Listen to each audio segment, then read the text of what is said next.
Good morning, everyone, and welcome to Saturday Morning Comic Review. I'm your host, Dylan Wallace. Today we have a shorter issue for you guys, a little moose boosh, a little appetizer. Wasn't able to get to the full 10 books for this week. It's just been kind of crazy. So I know on the last show I mentioned I was definitely going to do an Omega. That was also not the case. So we are in the midst of trying to get the house together for potentially moving. So I have two, younger kids, and they're about to be into elementary school age, and we're at that point now where we're like, okay, let's check to see how the school's doing, and they're slacking a lot more than we anticipated or what we thought the level of school was. And plus, we had plans to move to a different area once they got to like elementary age. So we're basically at that point now. So I had to spend a bunch of time trying to clean up the house, if you will, and spruce everything up, paint some things, get everything cleaned, ready to go for some photos, and do a little bit of house hunting as well. So just wasn't able to, put a lot of time into the hobbies. So it just kind of is what it is. And I think with that also being said, maybe a little bumpy until, find a house, sell the house, get all settled, move, so on and so forth. So just want to put it out there that, the shows may fluctuate a little bit, and potentially even go on a little bit of a hiatus as well until we get completely settled here. So TBD, just throwing it out there in case you're like, what the heck is going on? Just want to be as transparent as possible. But still wanted to record a show, recording late on a Friday. It's called Saturday Morning Comic Review. If this was a standard show, we'd be recording into the point where it is Saturday morning. It's pretty late. But I just want to be consistent and get something out. So with all of that preamble being said, let's go ahead and jump into it, shall we? So, of course, we start off each and every week with our polls of the week, and then also like to start off, too, with the top picks of the week thus far. So, number one is Absolute Batman, issue number 18. It's got 52% of the vote. I feel like every time Absolute Batman comes out, that ends up being number one, so it's good to see that it's consistent for this week. Then in the number 2 spot is Bleeding Hearts, issue number 2 with 8% of the vote. Then De Orc, number 2 with 4%. Alias, Red Band, issue number 1 with 3%. And then lastly, Absolute Green Lantern, issue number 12 with 3% of the vote. Of those books, I only have 2. So both of the Absolutes, Batman and Green Lantern. And for the review today, I didn't read Batman. I read Green Lantern. So I only have 2 from the polls for this week, and then the remaining 4 are going to be backlog books. But with that, let's go ahead and talk through those polls. So very small poll list, at least for me. Just 6. Absolute Batman, issue number 18. Absolute Green Lantern, issue number 12, which we read and we will review. DC Cross AEW, issue number 2. Read it and we will review that as well. And then the Seasons, issue number 9. We'll save that for an Omega or, a podcast later down the line. Tigress Island, issue number 1. This looks pretty cool, so we'll save that also. And then lastly, Transformers, issue number 30, and we will save that as well. So just 2 from this week, but at least I got to read some of them. I didn't get a chance to pick up the books until Friday, around lunchtime, and then plus with all the cleaning and everything this evening, only got a chance to read through just those 2. So I think with that, we'll go ahead, transition over to the review portion of the show. So, of course, we have 6 books. If you're new to the show, the way that I like to do this, I'll read them off in order so and you can bounce around if you'd like. I do spoil the heck out of the book, so if you're not into spoilers, it's just not going to be the show for you. But we'll talk about the series, get you caught up on the story, and then talk about the book, of course, show off some of the artwork for the video, folks, and then I'll give you the League review, my review on League as well, and then finally, whether or not this is a good one to go ahead and jump into. So, the 6 books we had today was AEW Cross DC, or DC Cross AEW, I should say, issue number 2. Then Absolute Green Lantern, issue number 12. Then for the backlogs, it's going to be The Nice House by the Sea, issue number 8. Finally caught up on that series 2, which feels good. Then Void Rivals, issue number 27. The Darkness, issue number 3, which I believe I stopped. So that'll be the last one for that. And then Poison Ivy continuing with the trades. This is going to be issue number 20. So those will be the 6. We'll go ahead and start off with DC Cross AEW issue number 2. I'll flip over to the League real quick so you can see. I gave it a 3.5. League gave it a 3 flat. I think the last issue was pretty poorly received as well. Then ended up with a 3. I think at the time I reviewed it, it was like a 2.7. Not surprised there. This one, I was afraid that they were going to repeat and do the exact same thing that they did previously. But to set you up on the story, basically there's this intergalactic wrestling championship. The folks of AEW cross over with the Justice League heroes, basically, of DC. And in the first issue, each one was like a buddy cop scenario. One wrestler, one superhero teamed up together to go after some villain, all scattered throughout the DC universe. And each page was dedicated to that. It would just write down a big old synopsis, and they'd get some piece of the belt. It was all those pieces were collected together. Ultimately, Mercedes Moné had the championship, and it seemed like they saved the universe, but she betrays everyone by handing it over to Lex Luthor. So that was the conclusion of issue number 1. Again, poorly received. I wouldn't imagine or even recommend people go ahead and pick this up unless you are me. I do a wrestling podcast and a comic book podcast, so I was going to pick it up no matter what, but I wouldn't recommend it really for anyone else. It's just not that great quality, and if you're reading through this and you don't know who these people are on the wrestling side, it just doesn't make any sense to do so. But for issue number 2, it was going to be automatic for me anyways, and I was afraid they were going to repeat that. Most of the book would be just the buddy cop, one page dedicated to each one. And they did do some of that. That was about half of the book here, but you have Mercedes and Lex trying to figure out what to do with the championship next. The other heroes fight their way back to try to get to Mercedes. So I'd say quarter of the book, maybe like a third, are those heroes getting back. And then when you get to the midpoint, you have specifically Darby Allin and Batman teaming up together. You get a nice cameo from Sting showing up. So if you're a fan of the wrestling show, that was like kind of a big deal in how they revealed it, because that's basically how Sting usually shows up and ends up helping Darby Allin as well. So that was nice. And then finally, when all the heroes are there to confront Mercedes and Lex, it ends up being a match that they have, and the championship belt responds to that challenge. And so it's going to be Lex and Mercedes in a mixed tag team match versus Wonder Woman and Kenny Omega.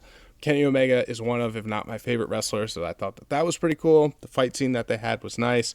Of course, Wonder Woman, Kenny Omega, they win, they take the championship, they like either destroy it or banish it, and so ends the series, and the good guys end up winning. So that is the conclusion to it. I gave it a 3.5. It probably deserved a 3 or a lower. I like the Sting portion. I like that Kenny Omega was featured. And I also like the fact that they didn't just repeat all the same flaws that they did for the entire comic like they did in issue 1. And I'm a little bit biased. So for all those reasons, I gave it a 0.5 point higher. But, you know, it is what it is. It's very much a product catered for someone like me with fandom on both of these, hobbies here. So with that, let's go ahead, show off some of the artwork here. Artwork is fine. Nothing great, nothing terrible. It's just standard old DC. So mostly action scenes that you have here. The writing is so-so, just like the writing was in the first one as well. But when you have that reveal of Sting right there, like, look how awesome that is. But, other than that, you're not missing anything if you don't go ahead and pick it up. And if you're not a wrestling fan, you're probably like, what the heck is this?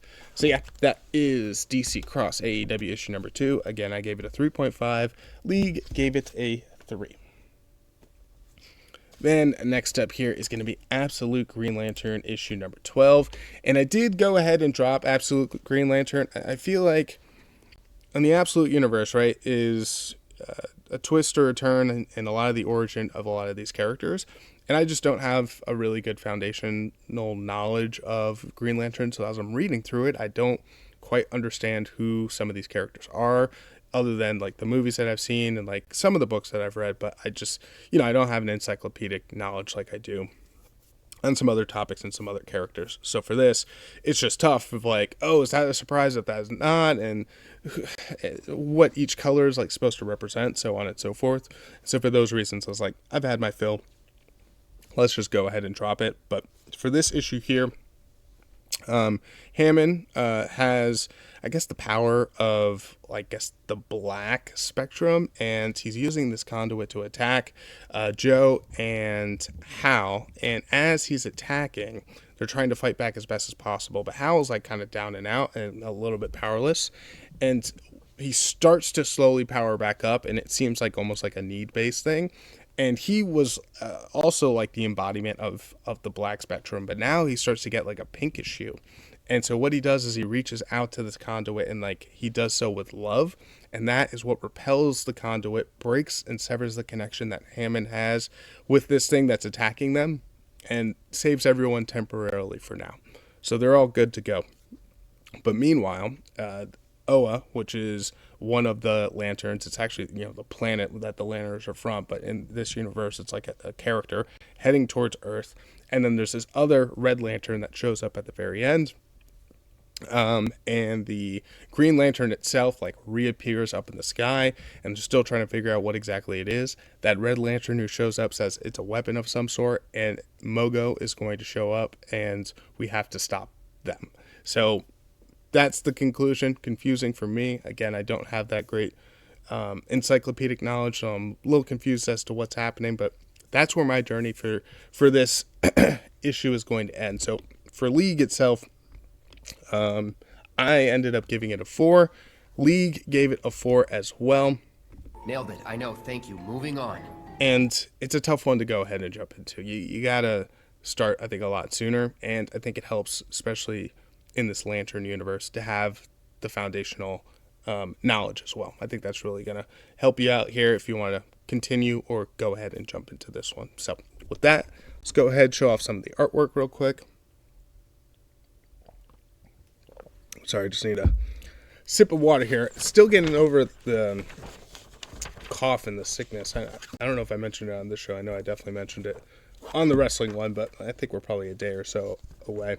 And so here's the fight. They're trying to regroup, figure out where he's at. And then here's where Hal, you see the pink hues starting to show up. And he goes, he reaches out, touches with love, and that seems to sever that connection. Here's where the lantern shows up in the sky. And then this red lantern shows up in the end and says, Mogo is coming. So yeah, that is the end of my journey with Absolute Green Lantern. The issue number 12, I gave it a 4. League gave it a 4 as well. All right, next up here is going to be, and this is the start of some of the backlogs here, Nice House by the Sea, issue number 8. I gave this one a 4. League gave it a 4.1. Still enjoying it. Super confusing to go ahead and get you caught up, but I will do my best. We have these aliens that were supposed to select 10 different human beings that represented different characteristics and trades and things like that to set up these pods. They would kill everyone on Earth, and the most superior pod ends up basically winning. We have Walter, who set up his pod based on his friends that he grew up with, and then Max, who set up her pod based on actually taking, like, the Emmy Award winning, the Nobel Prize winning, truly the best of the best of the best. So those two pods have mixed together, and the people in Max's pod have now gone into Walter's pod and are starting to kill all those people because they're under the impression that only one of them is going to survive. It's kind of a thriller. We're not given all the information up front. It's a James Tynion joint, and I am loving it. So the attack is underway, and it's not every single person in the sea, which is Max's pod, that's attacking the lake pod, which is Walter's, but it is most of them. And so as the attack is basically unfolding here, some of the folks from the lake pod are actually in the sea one, and they're trying to find a way to get back with Oliver, who's the character who is from the lake pod. He happened to grow up with all the people, he's in the sea pod. He happened to grow up with all the people in the lake pod, but he ended up being exceptional, and he was chosen for the other one as well. Still spared and not killed with the rest of humanity. So Max, who was part of the friend group as well, used to date Nora, who's in the lake pod, and now they're kind of behind the scenes looking at all this unfold. And Max basically tells Nora, hey, I'm going to let this basically happen. I'm going to let the sea people kill the lake people, but what you need to do, and what you need to help me do, is decide who are the 10 people that should remain. Because in the end, it has to be 10 people. They all have to represent something. It's like a painter, a writer, a lawyer, a doctor, so on and so forth. You have to help me pick. And it could be all 10 from the lake. It could be all 10 from the sea. It could be a mix and match. But you have to come up with that hard decision, which is pretty screwed up of like, there's only a couple of select people left on planet Earth, and you're going to be the one to decide who lives and who dies based on a recommendation. So that's a big reveal in this issue. And then the other thing, too, is now that you have a couple of folks that crossed over from the lake to the sea, now they're going to head back and see all the destruction that's taking place on the lakeside, too. So that is the cliffhanger at the very end of this one. Impossible to jump into this. You really need to read Nice House on the Lake before you read Nice House by the Sea, 100%. But man, I love it. I love James Tynion. I love everything that he writes. I'm super interested. I can't wait for the next one. And it continues to crush. It's like every time you read this thing, major shocking thing, one after another after another. So the art, it's not necessarily about the art as much as it is about an insane storyline that it's set up and a crazy, crazy premise. And I wonder, is it all going to come to an end with these two sides here? And are we going to be introduced to other pods? Are we going to be introduced to Max and Walter's superiors that they've referenced to as well? You know, kind of TBD. But either way, I'm going to stick with this to the end. If there's another one that comes out, I plan on picking that up, whatever the next house is. But it's good stuff. It's a crazy universe set up, and the way that it's unfolding, I'm liking it a lot. So that's Nice House by the Sea, issue number 8. I gave it a 4. League gave it a 4.1. Next is going to be Void Rivals, issue number 27 here. So this one, I gave it a 4. League gave it a 3.9. Not super surprised by that.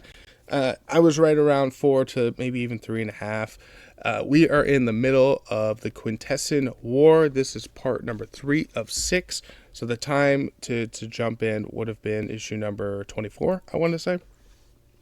But either way, still a good book, and all that is happening here. We got two sides of this war that's taking place. We have the Argonians and the Zeratonians. They basically find out that they are born from a ancient Cybertronian, Transformer basically, and that they've been separated by this big old prophecy. If they're to be united, this enormous, I guess it's like a black hole, has this huge Goliath in it. It'll then open up. It'll cause the destruction.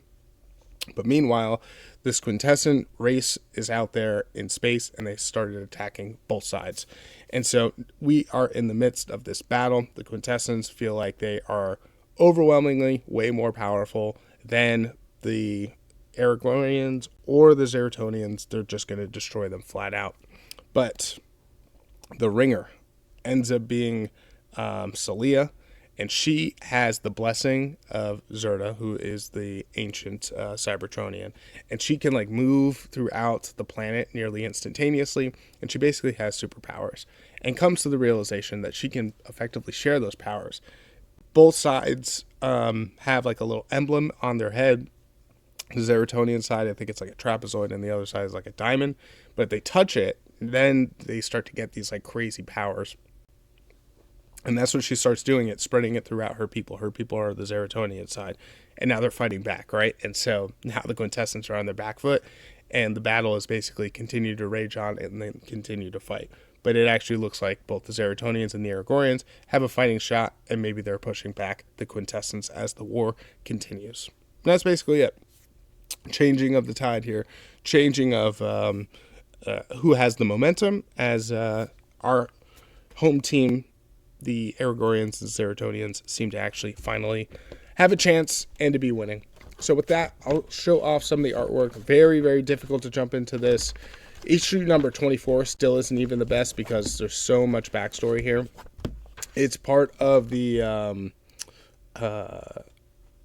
Energon universe, so it's also part of like G.I. Joe that's taking place, and then Transformers as well. But it's been a really awesome journey thus far. You almost get like a little bit of a Romeo and Juliet to start things off. But now at this point of the game, it's war. So a lot of battle scenes taking place. Robert Kirkman started picking this up too. since issue number 24, I want to say. And it's been good. Or actually, hold on. I said that, and I feel like actually Kirkman's been on this for quite a while. But either way, he's writing it now for sure. But I'm wondering if he's actually been doing it since day one. But yeah, it's good. The art's excellent. The writing is good. Can't say any negative things about it. So, Void Rivals issue number 27.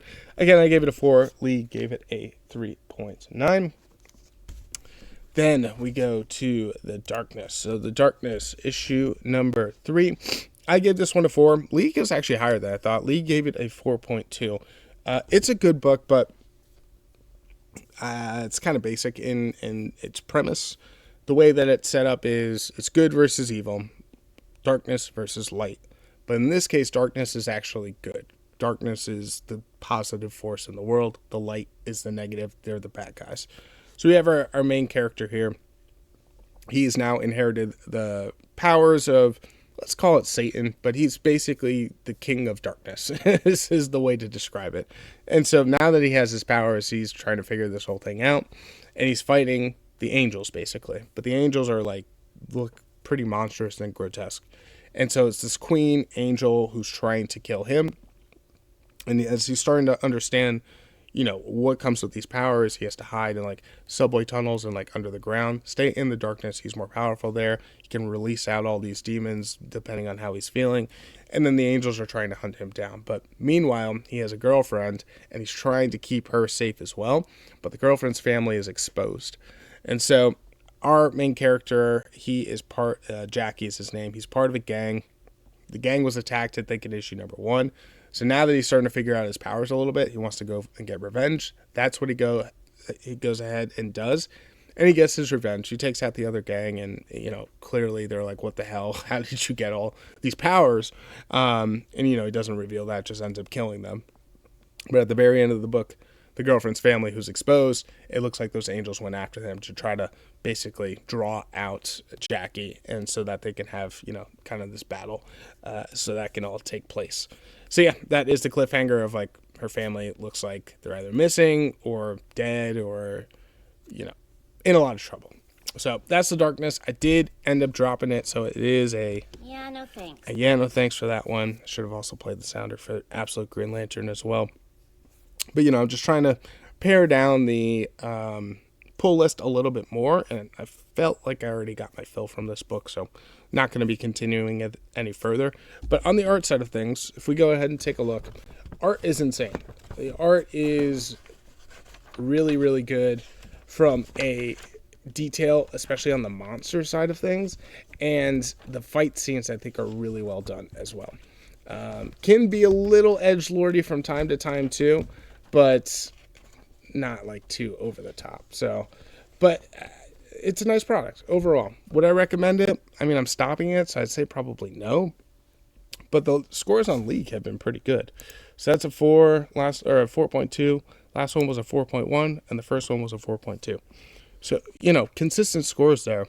But for me, it's just I'm losing a little bit of interest in, reading some new stuff as well. So keeps everything within budget. So I am going to stop it for now.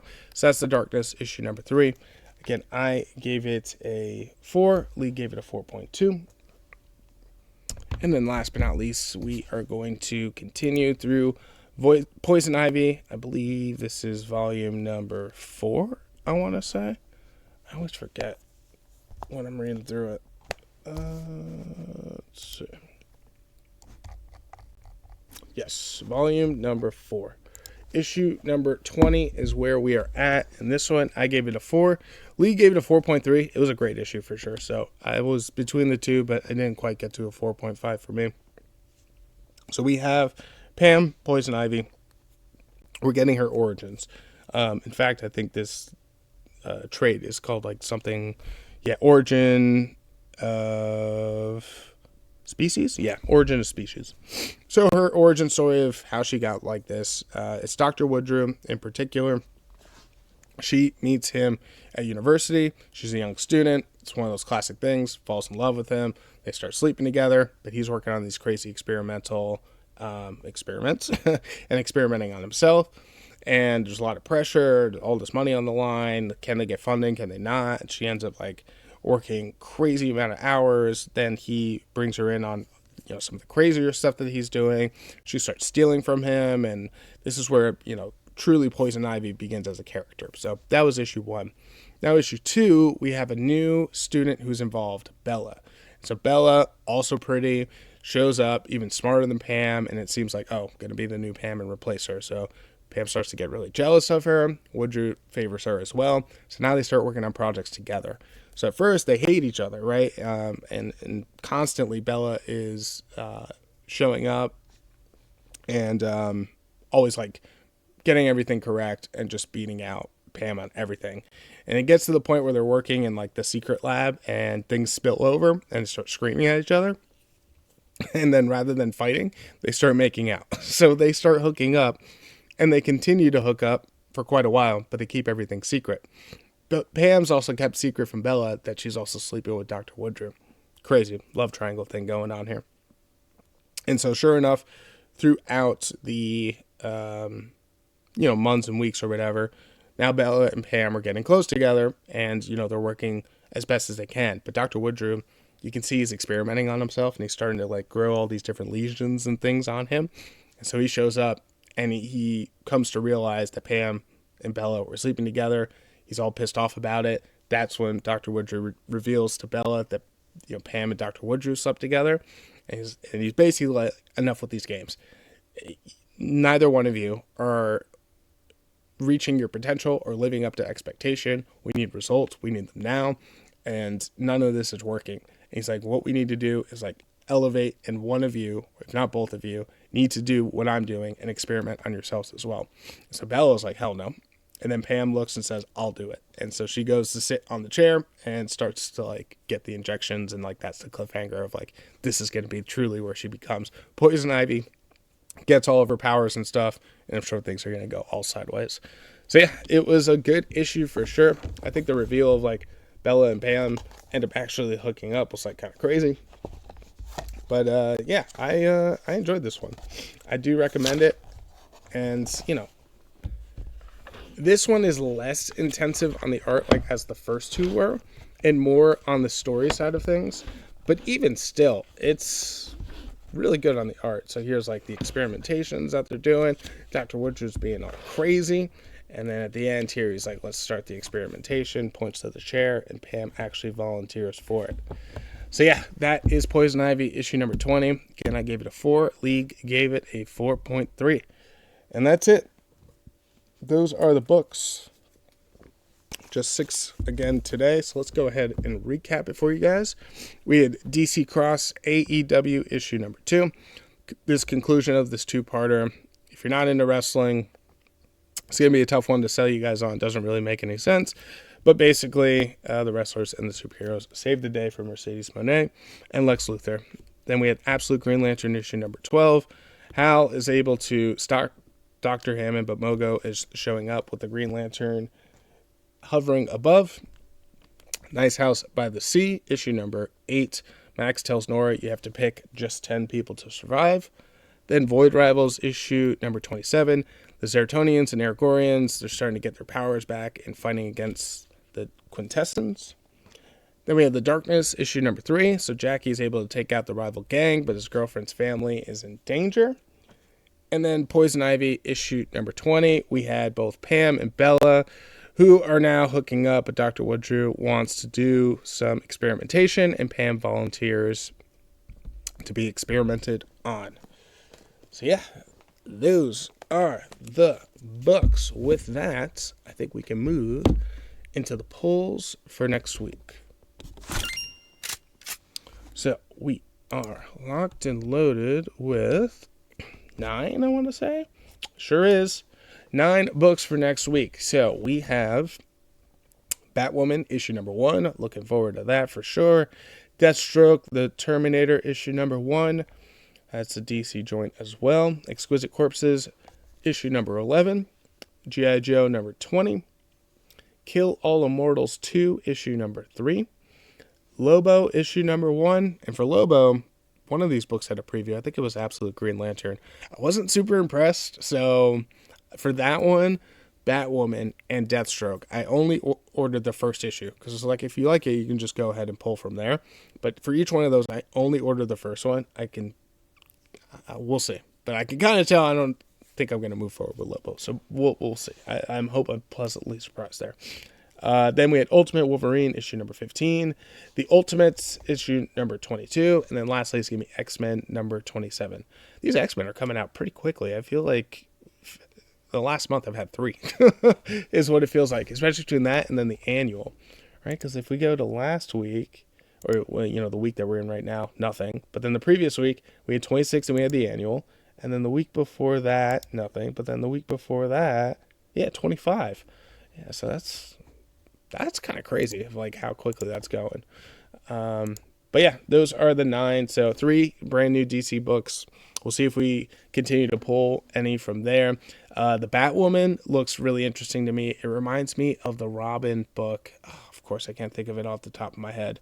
But there was a Robin book that came out in the last year or two, and I think I had it part of the shows, so it was one of the earlier books. But it reminds me of that art style, and it's probably the same group. I wish I could think of it, but that book was awesome, and so kind of hoping for more of the same here. I have no idea what to expect from Deathstroke, so we'll see. And then again, Lobo, kind of up in the air. The preview was not a great indication. It looked really cool from an art perspective, but like the storytelling looked pretty blah.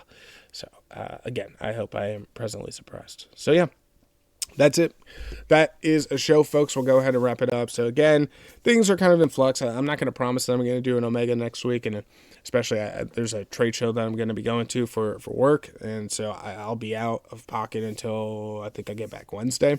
So, or actually I get back Tuesday and then back to work on Wednesday. But even still, I don't know when I'm going to necessarily be able to pick up the books. I'm going to bring some comics. Hopefully I can read them in some downtime, but you know how these events go. You're kind of going nonstop. So yeah, with all of that, I think we can go ahead and wrap things up. Thank you so much for tuning in. If you enjoyed the show, feel free to check out the description where you can check out the social media links. And if you'd like to support the show monetarily, you can go to buymeacoffee.com/saturdaymorningcbreview. That is where you're going to be able to donate a couple dollars if you'd like. All proceeds, of course, would just go towards buying some more comic books. So if you want to support that way, that is definitely welcome and encouraged. But yeah, I think we will close it out. So thanks again for tuning in, and I will see you guys in the next one. Go, go, go, go.